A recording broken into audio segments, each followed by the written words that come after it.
जागते रहो। एक ने मुझसे प्रश्न पूछा, कहता है परमात्मा तुम्हारे कहने से क्या लोगों में क्रांति आएगी?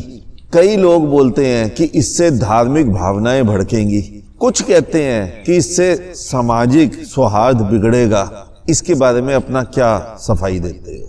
क्रांति आएगी या नहीं आएगी मुझे नहीं पता। इसी देश में हमारे ही धरा पर कृष्ण आए, बुद्ध आए, महावीर आए, नानक आए, कबीर आए। क्या देश को बदल पाए?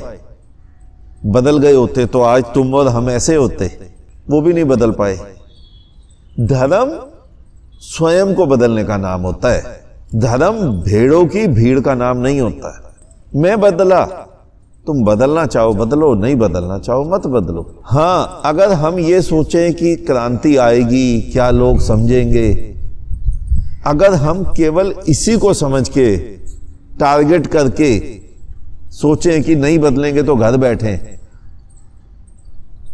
अगर यही चीज पुराने महापुरुषों ने सोची होती तो आज भी सती प्रथा जिंदा होती, बाल विवाह जिंदा होता, एक एक घर में 10-10, 20-20 बच्चे पैदा होने, आज भी ये लोगों की मानसिकताएं होती। आखिर बदलेगा तो सही समाज। हम ये नहीं कह सकते नहीं बदलेगा, लेकिन अगर हम केवल यही टारगेट करके चलें कि बदले, जो बदलना होगा वही हम करें, तो फिर समाज में क्रांति नहीं आएगी, फिर समाज में आग नहीं लगेगी।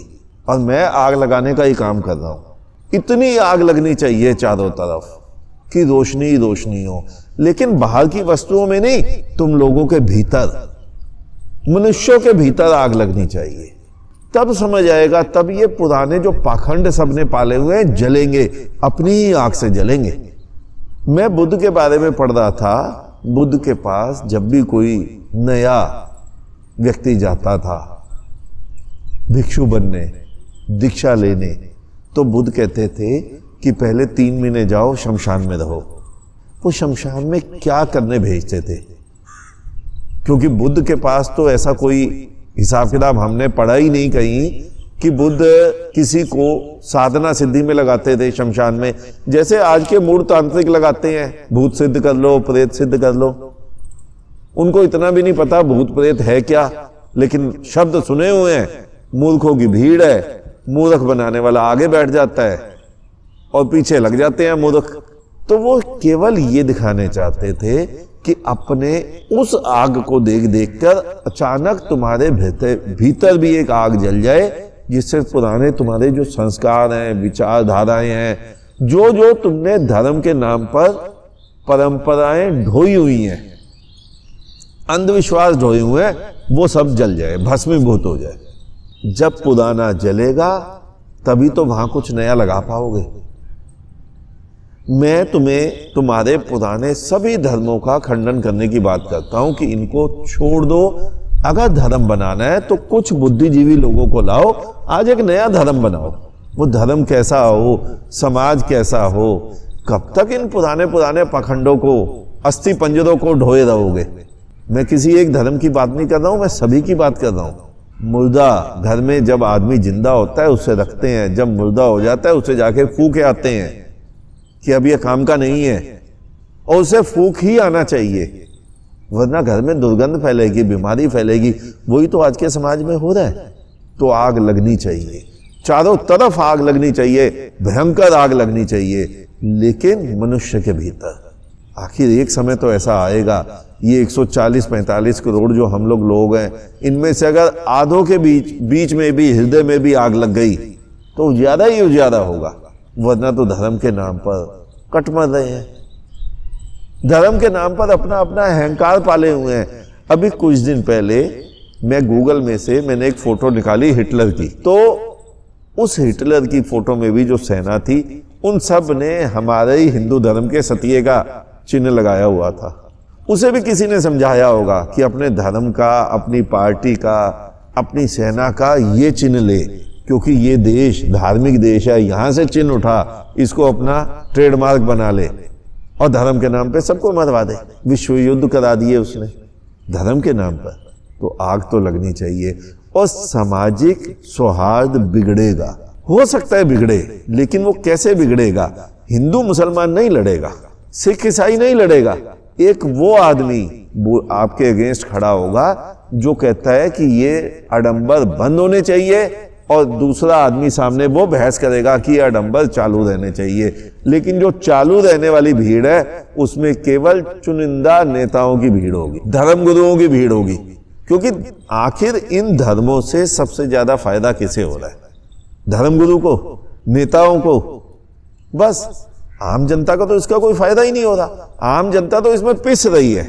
आज एक आदमी अगर कहीं बैठ के चाय पीने लगे, कॉफी पीने लगे, और उस रेस्टोरेंट में भीड़ ज्यादा हो, टेबल कम हो, और कोई और आदमी उस टेबल को शेयर करने लगे, तो पहले वो ये देखता है कि मैं कहां बैठूं, कौन मेरे धर्म का है, कौन नहीं है। ये हमारे लोगों के दिमाग में किसने डाला? नेताओं ने। इसकी आवश्यकता क्या थी?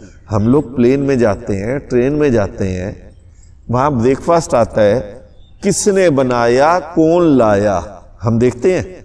कोई भी नहीं देखता, सब खाने लग जाते हैं। ये स्थिति ज्यादा अच्छी है, ना कि ये स्थिति कि हम जाति देखें, धर्म देखें, संप्रदाय देखें। किन मुल्कों ने चालू किया था ये?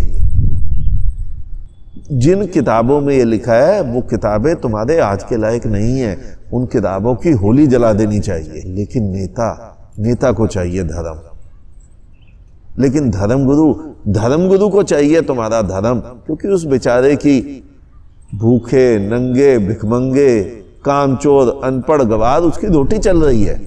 अगर सोचो वो धर्मगुरु सीए होता, डॉक्टर होता, इंजीनियर होता, तो धर्मगुरु बनता, या अच्छी नौकरी करके, अच्छा व्यापार करके अपना बिजनेस चलाता।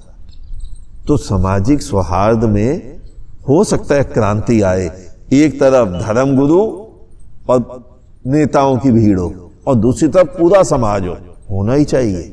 बाकी हिंदू मुसलमान मेरे इन लेक्चर से लड़ेगा नहीं लड़ेगा, क्योंकि मेरा कोई लेक्चर ऐसा है ही नहीं कि मैं हिंदू को मुसलमान के खिलाफ भड़काऊं या मुसलमान को हिंदू के खिलाफ। मेरा लेक्चर है कि इन धर्मों को छोड़कर ऊपर उठो, अपने अपने बच्चों के भविष्य के बारे में सोचो कि हमारे बच्चों का भविष्य क्या होगा। क्या हम 40 वर्ष 30 वर्ष बाद एक ऐसा भारत छोड़ के जाएंगे अपने बच्चों के लिए जो प्रेम मोहब्बत से रह पाए, या ऐसा भारत छोड़ के जाएंगे जिसमें हमारे बच्चे घर से बाहर निकलने से डरें कि विरोधी धर्म वाले इनका हत्या ना करें? तो आग तो लगनी चाहिए, लेकिन समाज में नहीं, मनुष्यों के भीतर, अपने भीतर। मैंने पहले भी तुम्हें कई बार बोला ना, मेरे भीतर आग है, आओ मैं तुम्हारे भीतर भी आग लगा दूंगा। जिस दिन ये आग लगेगी उस दिन जाके क्रांति होगी, उस दिन देश में कुछ बदलेगा। वरना इन सड़ी गली लाशों को कंधे पे डाले दो, ले जाते रहो आगे। अपने बच्चों के लिए ये ऐसा ही संसार छोड़ो। ये तुम्हारे ऊपर निर्भर करता है, तुम्हें कैसा छोड़ना है। आज इतना ही, शेष किसी और दिन। अंत में चारों तरफ बिखरे फैले परमात्मा को मेरा नमन। तुम सभी जागो, जागते रहो।